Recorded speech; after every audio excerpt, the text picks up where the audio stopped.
ભુજના સુખપર ગામે આવેલ લક્ષ્મીનારાયણ સોસાયટીમાં ગંદકી અને સમસ્યાનું સામ્રાજ્ય જોવા મળ્યું. મારું વિજય શશિકાંત જંગમ. વિજયભાઈ, વાત કરીએ કયો વિસ્તાર આવેલો છે ને શું સમસ્યા છે? આ વિસ્તાર લક્ષ્મીનારાયણ નગર 2 છે ને આમાં સમસ્યા તો હવે ઘણી બધી છે, પણ હવે બધી આપણે કહેવા જઈએ ને તો બહુ તકલીફ જેવું કામકાજ છે. લગભગ 5 જેમ રહેવા આવે ને 10 વર્ષ ત્યાં, એમાં અમે બધા આખા કોલોનીવાળા અરજીઓ નહીં કરી, ઘણી બધી કરી છે. અહીંયા જરાક થોડોક વરસાદ પડે છે ને તો રસ્તા બ્લોક થઈ ગયા ને અહીંયા કને અવર જવર પણ બધી બંધ થઈ ગયા છે.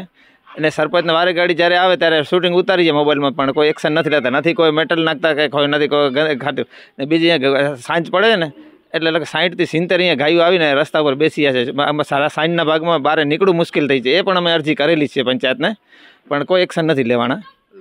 સરપંચના પતિ? હા, સરપંચના પતિ મનજીભાઈ.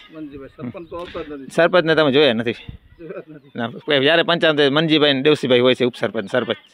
બરાબર છે. એટલે તમે 10 વર્ષથી જો કોઈ હજી નિકાલ થયો જ નથી? ના, નથી થયો. પાણીનો નિકાલ નથી થયો કોઈ. આવા સરપંચ પતિ જો હલાવતો હોય શાસનને, આવી રીતે હાલતું હોય તો યોગ્ય છે? એટલે યોગ્ય તો નથી, પણ હવે શું કરીએ છીએ અમે?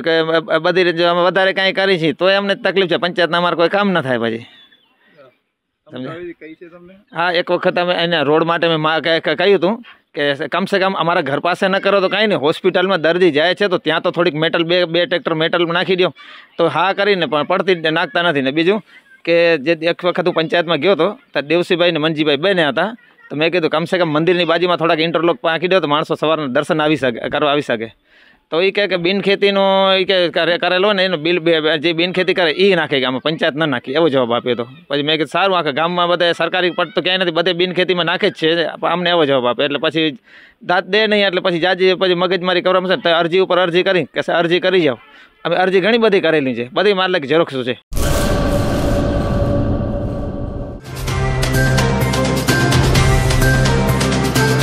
તમારા મનની વાત માં ન્યૂઝ લાઈવ ઉપર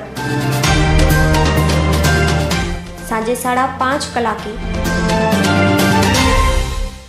લાઈવ દરમિયાન વાત કરવા 97 252 06125 ઉપર કોલ કરવો.